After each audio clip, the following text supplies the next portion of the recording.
함께 은혜 받고자 하는 본문 말씀은 출애굽기 16장 1절부터 4절 말씀입니다. 출애굽기 16장 1절부터 4절 말씀 함께 합독하도록 하시겠습니다.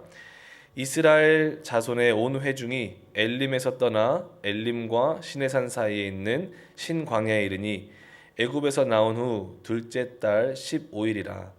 이스라엘 자손 온 회중이 그 광야에서 모세와 아론을 원망하여 이스라엘 자손이 그들에게 이르되 우리가 애굽 땅에서 고기 가마 곁에 앉아 있던 때와 떡을 배불리 먹던 때에 야훼의 손에 죽었더라면 좋았을 것을 너희가 이 광야로 우리를 인도해내어 이 온 회중이 주려 죽게 하는도다.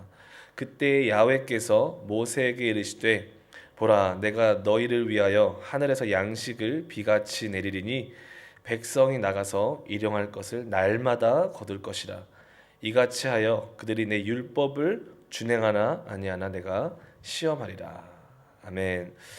오늘 말씀의 제목은 구약 속의 그리스도 14번째 시간으로서 하늘에서 내린 만나 예수 그리스도라는 제목으로 은혜를 나누도록 하겠습니다.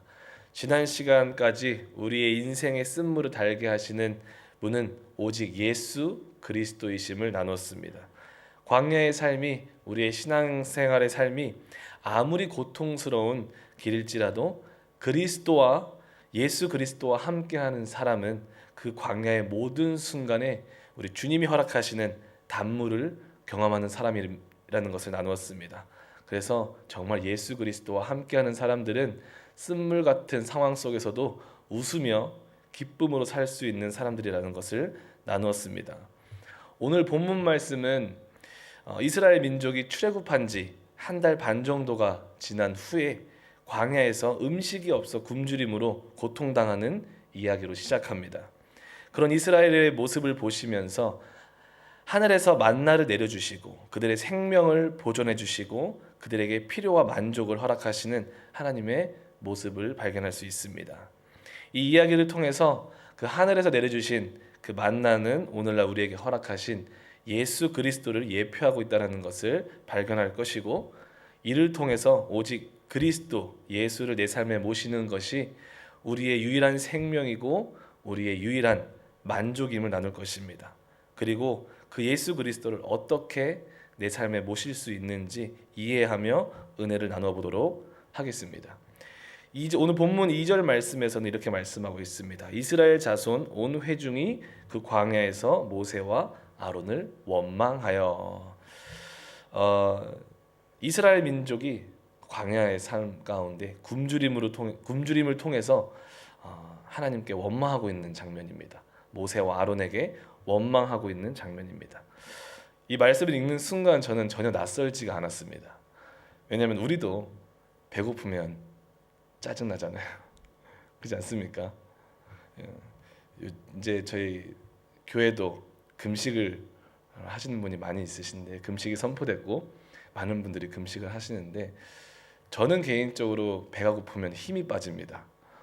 근데 제 주변에 배가 고프시면 유독 신경질적으로 변하시는 분들이 많이 계세요. 저희 가족에도 있고요.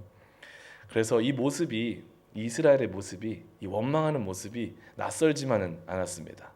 그래서 특히 이 금식 기간 동안 여러분 서로를 더 사랑하고 배려하고 이해하는 기간이 되기를 주님의 이름으로 축복합니다. 교회의 평화를 위해서. 아멘. 근데 이들의 배고픔, 이스라엘 민족이 경험했던 그 배고픔은 단순히 그 끼니를 거르는 그런 수준의 배고픔이 아니었습니다. 그들의 배고픔은 어떤 배고픔이었냐면 생명이 왔다 갔다 하는 배고픔이었다라는 거예요. 광야에, 생각해 보면 그 광야에 어떤 음식이 있었겠습니까? 벌판에 모래먼지만 휘날리는 그런 상황 가운데, 물론 애굽에서 나올 때 충분한 음식과 또 음료를 가지고 나왔을 수 있지만 한 달 반이라는 시간이 흐른 그 상황 가운데에서 쌀독에 쌀이 떨어지고, 그렇죠? 물이 메말라 가고, 그 옆에 있는 그 자녀들은 배고프다고 목마르다고 울고 있는 그런 상황, 그 상황만큼 어려운 상황이 없을 것 같습니다. 생각해 볼 수 있을 것 같아요. 주님의 강권적인 인도로 그들은 인도함을 받았습니다. 애굽에서 구원함을 받았습니다. 주님의 강권적인 구원하심으로, 그리고 또 그분을 믿음으로 그들의 가족을 다 데리고 애굽에서 나아왔습니다. 그런 그들 앞에 닥친 것은 탄탄대로 꽃길만 걷는 그런 상황이 아닌 굶주림이었다라는 것입니다. 굶주림. 내 생명이 왔다 갔다 할 수 있는, 내 자녀가 굶주림에 죽을 수도 있는 그런 상황이었다라는 거죠. 하나님의 인도를 받고 나왔지만 현실 속에 그들이 맞닥뜨린 상황은 그들의 생명이 위협받는 상황이었습니다. 그럼 극한의 상황에 다다랐을 때 그 두려움 가운데 그들은 원망하기 시작한 것이었습니다. 마치 이런 거죠. 당신만 믿고 나왔던 이게 결과가 이거냐고, 고작 이거냐고. 3절에 보게 되면 그들의 원망의 내용을 볼 수가 있습니다. 이렇게 말씀하시죠. 이스라엘 자손이 그들에게 이르되 우리가 애굽 땅에서 고기 가마 곁에 앉아 있던 때와 떡을 배불리 먹던 때 야훼의 손에 죽었더라면 좋았을 것을 이라고 말씀합니다. 애굽 땅에서 고기 가마 곁에 앉아 있던 때와 떡을 배불리 먹던 때라는 거짓 회상을 하고 있죠. 언제 그들이 고기 가마 옆에서 여유롭게 앉아서 고기를 먹었습니까? 언제 그들이 배불리 편안하게 음식을 섭취하고 그런 아름다운 생활을 살았습니까? 애굽에서. 그들이 먼저 애굽의 힘겨운 노동 속에서 견딜 수가 없어서 주님께 울부짖으며 나아가며 기도하지 않았습니까? 그리고 그들의 울부짖음의 기도를 들으신 우리 하나님이 그들을 인도하셨을 때 그분의 구원과 인도하심 앞에 두 손 높이 들며 그분을 찬송하던 사람들이 바로 그들이었습니다.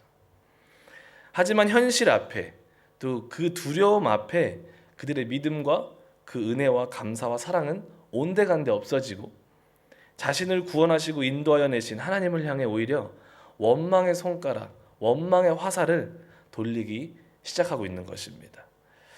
이 모습을 보면서 어떻게 이스라엘은 이럴 수가 있지?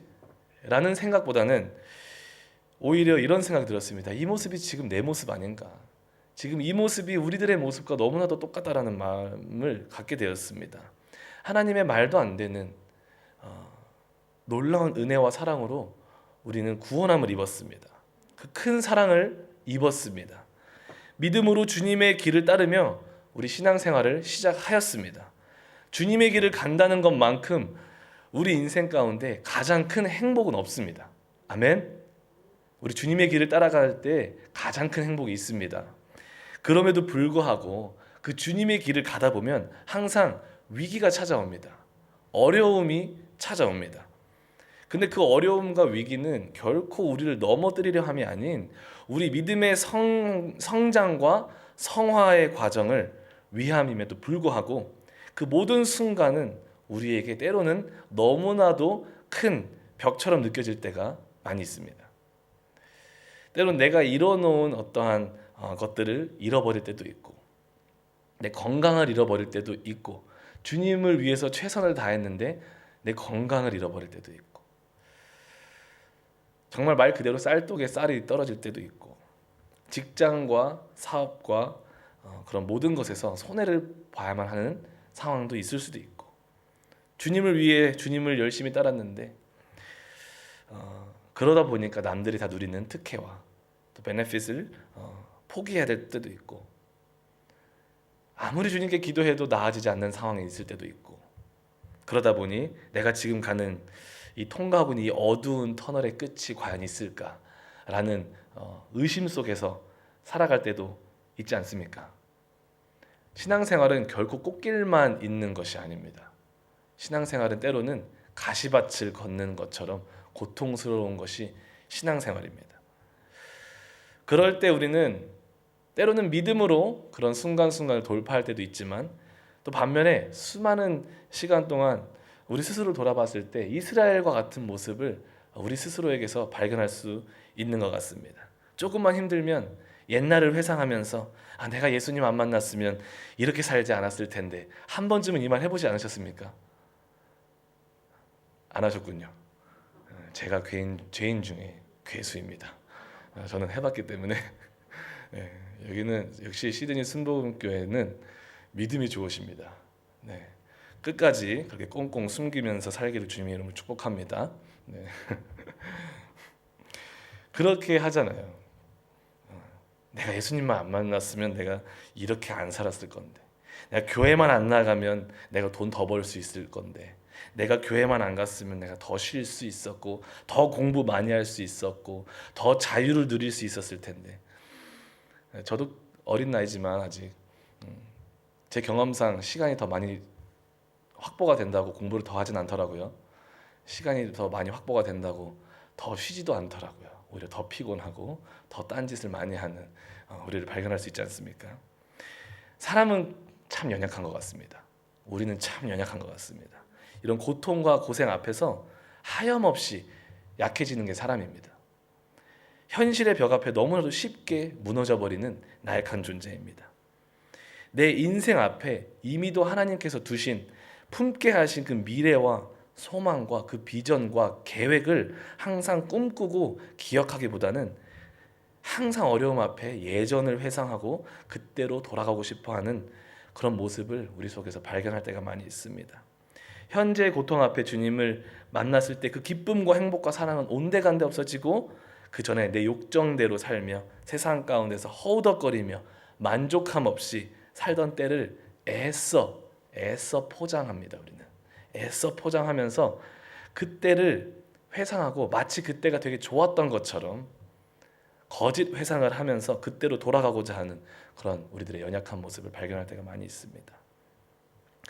이스라엘 민족에게 또 지금 우리들에게 있어서, 그들에게 있어서는 광야 생활이지만 우리들에게 있어서 이 신앙생활이 어려운 이유가 무엇이냐면 절대로 그들이 굶주렸기 때문에 광야 생활이 어려웠던 것이 아니고, 우리 신앙생활이 어려운 이유는 결코 굶주리거나 돈이 없어서가 아니고 환경이 절망적이어서 어려운 것이 아닙니다.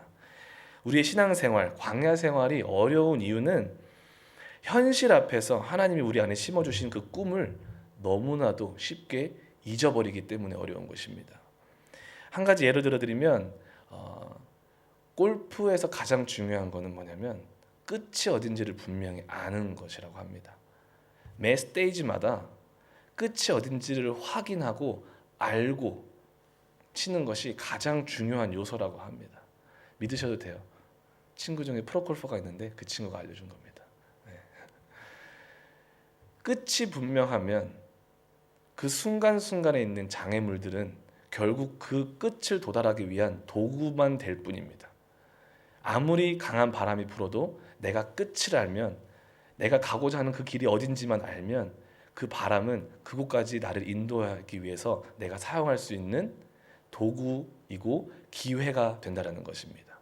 근데 끝이 분명하지 않을 때에는 그 바람은 막연한 나를 좌절시키고 무너뜨릴 수밖에 없는 바람, 공격이 된다라는 것입니다. 그래서 우리 신앙생활도 하나님이 우리 삶에 주신 그 소망과 꿈을 분명히 알고 살아가는 것이 중요합니다. 현실 속에서 그렇게 원망하는 이스라엘 백성에게 우리 하나님은 완벽한 해결책을 공급하십니다. 하늘에서 양식을 비같이 내려주심을 약속하십니다. 4절 말씀에 말씀하시죠. 그때 야훼께서 모세에게 이르시되 보라 내가 너희를 위하여 하늘에서 양식을 비같이 내리리니 백성이 나가서 일용할 것을 날마다 거둘 것이라. 이같이 하여 그들이 내 율법을 준행하나 아니하나 내가 시험하리라. 하나님이 이스라엘 백성을 위해 주신 양식은 두 가지 의미를 가지고 있습니다. 첫 번째는 하나님은 우리의 육신의 양식, 우리 육신의 필요함을 만족해 해주신다라는 것입니다. 하나님은 우리의 믿음만 관심 있어 하는 것이 아닙니다. 우리 믿음에만 관심 있어 하시는 것이 아니라 우리 인생 가운데 필요한 것들에도 아주 큰 관심을 가지고 계신 분이 우리 하나님이십니다. 굶주린 자가 먹고 배부르길 원하시는 분이 우리 하나님이십니다. 가난한 자가 부욕해 되는 것을 원하시는 분이 우리 하나님이십니다. 병든 자가 낫기를 원하는 것을 원하는 분이 우리 하나님이십니다. 아멘. 마태복음 6장 31절 32절에서도 그래서 이렇게 말씀하십니다. 그러므로 염려하여 이르기를 무엇을 먹을까 무엇을 마실까 무엇을 입을까 하지 말라. 이는 다 이방인들이 구하는 것이라. 너희 하늘 아버지께서 이 모든 것이 너희에게 있어야 할 줄을 아시느니라 라고 말씀을 하십니다. 관심이 있으시다는 거예요. 우리가 무엇이 필요한지, 실질적으로 우리 인생 가운데 내가 뭐가 필요한지를 이미 아시고 너무나도 큰 관심을 갖고 계신다라는 말씀입니다. 그분은 우리의 아버지이십니다. 아버지라는 것은 우리 자녀가 말하지 않아도 그 자녀의 필요를 이미 알고 채워주시는 분이 아버지이십니다. 이번 주에 저희 자녀가 새로운 학교에 입학을 하게 되었습니다. 아빠로서, 부모로서 자녀가 요구하지 않아도, 자녀가 말하지 않아도 그 학교 생활에 있어서 내 딸이 필요한 게 무엇인지 이미 부모는 알고 있습니다. 그리고 그거를 미리 준비합니다. 그리고 공급하는 것이 부모입니다. 우리가 그분의 자녀의 자리에서 살아갈 때 우리 아버지께서 자녀를 채우시듯이, 공급하시듯이 하나님은 우리의 모든 필요를 채워주시고 필요에 따라, 때에 따라 허락하실 줄 믿습니다. 두 번째로 어떤 의미를 가지고 있는가? 하나님은 우리의 영혼을 살리는 양식을 주십니다. 우리가 받을 수 있는 가장 큰 축복이죠. 하나님이 친히 이스라엘 민족을 위해서 만나를 하늘에서 내려주셨다라는 것은 어떤 의미가 있는 것일까요? 한번 생각해 봤으면 좋겠습니다. 광야 한가운데에서 그들이 굶주림 가운데, 고통 가운데 있을 때 하나님이 친히 그들에게 만나를 내려주셨다라는 것은 어떤 의미가 있는 것일까? 이런 의미가 있는 것입니다. 하나님이 어떠한 환경과 상황 속에서도 그분이 선택하시고 구원해내신 이스라엘 민족과 하나님이 항상 계속해서 함께 계셨었다라는 의미입니다.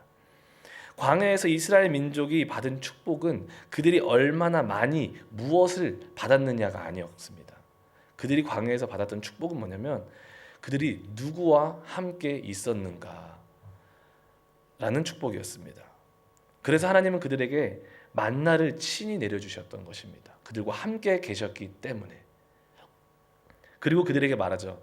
하루에 정해진 만큼만 만나와 메추라기를 거두라고 명령을 하십니다. 왜 굳이 그렇게 명령을 하셨을까요?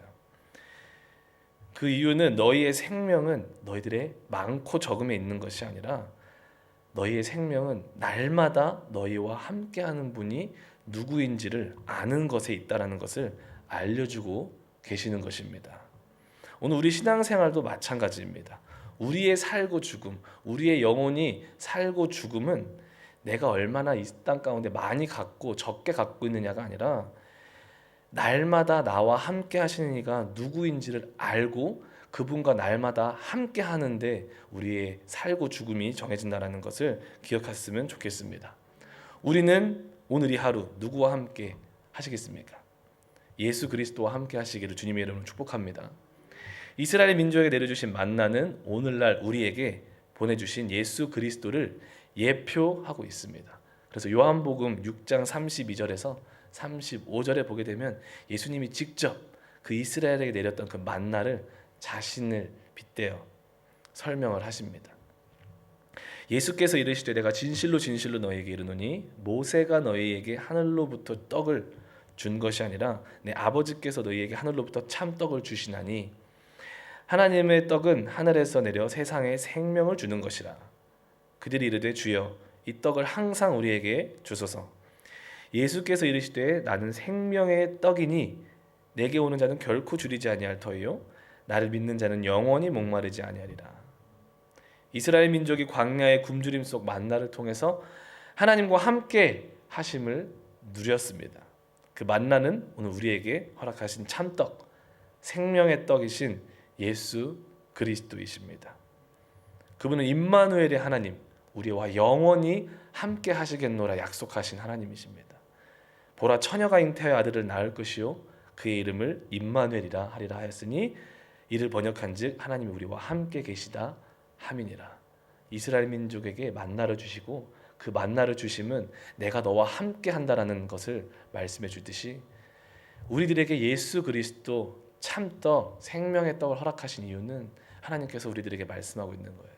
내가 너의 생명이고 내가 너를 구원할 거고 내가 너와 영원히 함께 할 것이다 라는 것을 우리들에게 말씀해 주고 계시는 것입니다. 우리는 영적인 존재이기 때문에 이 세상에서 아무리 많은 것을 쌓아도 아무리 맛있는 것을 먹어도 부귀영화로 우리 삶을 가득 채운다고 해도 우리 영혼은 만족하지 못합니다. 마시면 마실수록 목마르게 하는 탄산음료와도 같은 것이죠. 하지만 우리가 날마다 나를 구원하신 분이 누구이신지를 알고 날마다 그분과 함께 동행하는 삶을 살 때 비로소 우리는 영혼의 만족함을 누릴 수 있고 영원한 생명을 오늘 누리며 살아갈 수 있게 되는 줄 믿습니다. 마지막으로 그렇다면 우리가 어떻게 날마다 그 생명의 떡이신 예수 그리스도를 우리 삶에 모실 수 있을까요? 너무 쉽습니다. 이미 여러분들은 가지고 있으십니다. 여러분들 앞에 펼쳐 있는 말씀을 통해서 우리는 날마다 생명의 떡이신 예수 그리스도를 우리 삶에 둘 수 있습니다. 우리는 스스로 점검해야 될 필요가 있습니다.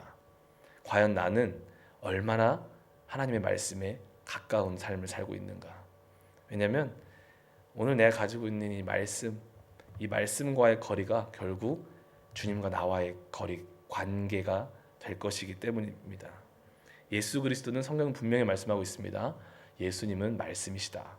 아멘. 말씀을 가까이 하는 것이 예수 그리스도를 가까이 하는 것입니다. 말씀을 사랑하는 것이 예수 그리스도를 사랑하는 것입니다. 너희가 나를 사랑하면 나의 계명을 지키리라. 불변의 법칙인 것입니다. 내가 내 와이프를 사랑하면 내 아내 말을 잘 듣는 것처럼. 아멘. 그래서 말을 잘 듣습니다.